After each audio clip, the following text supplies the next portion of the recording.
manisan, nandito na naman ako. Alangan naman kayo. So, ayan. For today's ganap is kagala naman kami together with Team Pagadian. So, may... Beshi ko, Sisi. Ayan, saan tayo pupunta? We're going to girls' night out. Diba? Ang pa-fresh, plakado, fresh from? Mindanao. Fresh from? Parañaque City. Please credits daw, Ilongga. Hi! Ay, sorry. So, ayan, thank you so much kasi nga,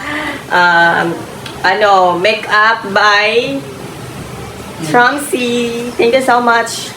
And so, ayan, kita-kits tayo mamaya kasi pupunta na kami ngayon sa Sukat Paris.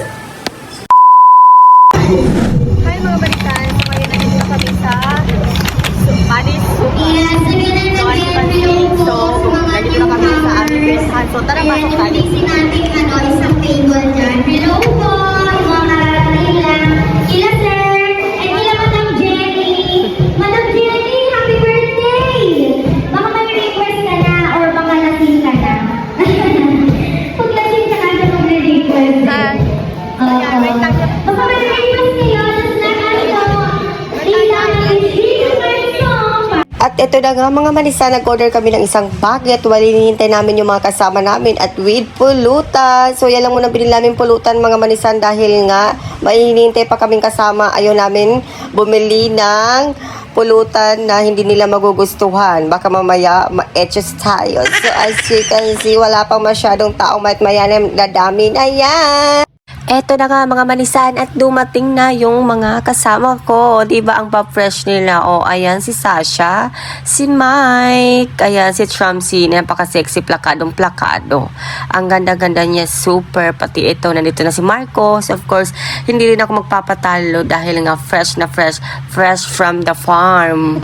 Diba, tuwang-tuwa sila lahat dyan kasi nga kompleto ang mga sangre. O, diba, saan ka pa? So, ayun na nga, nagpadala na nga si Sugar Daddy, kaya ito, nag-inuman na naman kami dahil pag wala si Sugar Daddy ko, hindi talaga kayo makakainom kasi nga walang pambili. Char lang. At ito na nga, so dahil nagustuhan ko ang music, so ito, pak, sumayaw na ako, diba? Oo, napaka-sexy ko, plakado, ang ganda. Sino ba siya manisan?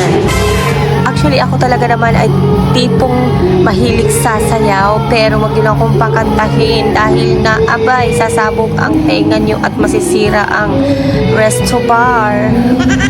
Actually, mga manisan, ang pinakamayaman sa aming lima ay si Sasha Barsasha.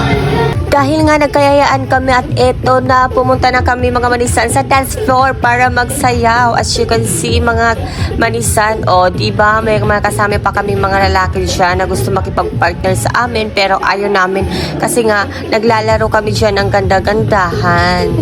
Kasi nga, ang hilig ng mga kasama ko ay yung mga baby boy. Kaso nga lang, wala pa mga baby boy kundi matatanda. Nakikita niyo yung mga kasama ko. Diba? Si Marco ayaw magpakuha, ayaw magpa-video kasi nahihiya nga siya. Pak, ang gagaling ng mga taga Parañaque. Hala, sige, at hala, laban.